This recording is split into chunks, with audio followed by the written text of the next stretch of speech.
নমস্কার, সুপ্রভাত। আশা করি সকলে খুব ভালো আছেন, সুস্থ আছেন। আজকে প্রথম দিন আপনাদের সাথে আমি কিছু শেয়ার করতে চাই। আমরা প্রত্যেকদিন চেষ্টা করি, সবাই আমরা বলি যে যোগা করা উচিত, ফ্রি হ্যান্ড যোগা করা উচিত, কিন্তু আমরা অনেক সময় অনেকেই হয়তো সময় কুলিয়ে উঠতে পারি না অনেক ব্যস্ততার কারণে। কিন্তু আমি আপনাদের সঙ্গে যে স্ট্রেচিং বা প্রত্যেক দিনে অল্প বিস্তর ওয়ার্ম আপের কিছু আসন শেয়ার করেছি, আশা করি আপনারা সেটা করতে পারবেন, সময় পাবেন, সবথেকে বড় কথা। আর সময়টাকে নিজের শরীরের জন্য, নিজের ভালো থাকার জন্য, নিজের মন ভালো রাখার জন্য, সুস্থ থাকার জন্য এই 10-15 মিনিট ফোনের রিলস না দেখে করা যেতেই পারে।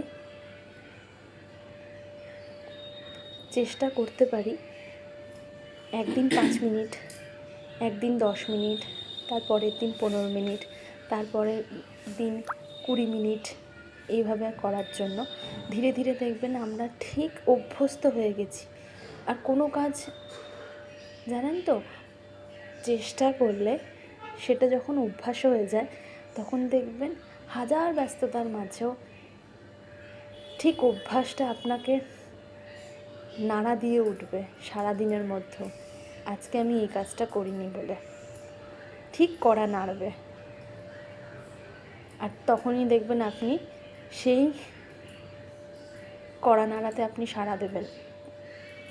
আর এই শরীরের কড়া নাড়া কিন্তু অনেক সময় অসুস্থতার কারণেই হয়ে থাকে। খুব কম আছে যাদের অসুস্থতার আগেই মন কড়া নেড়ে দেয় যে আজকে আমাদেরকে এটা করতে হবে। তো এই কয়েকটা আসন আমি আপনাদের সঙ্গে শেয়ার করেছি, আশা করি করবেন, ভালো লাগবে, দেখবেন। খুব কঠিন নয়, তবে একটা কথা বলতে চাই, যাদের স্পন্ডাইলাইটিস রয়েছে, অর্থাৎ ঘাড়ে কোনো সমস্যা রয়েছে, ঘাড়ে ব্যথা রয়েছে, তারা ঘাড় বেশিক্ষণ ঝুঁকিয়ে করবেন না।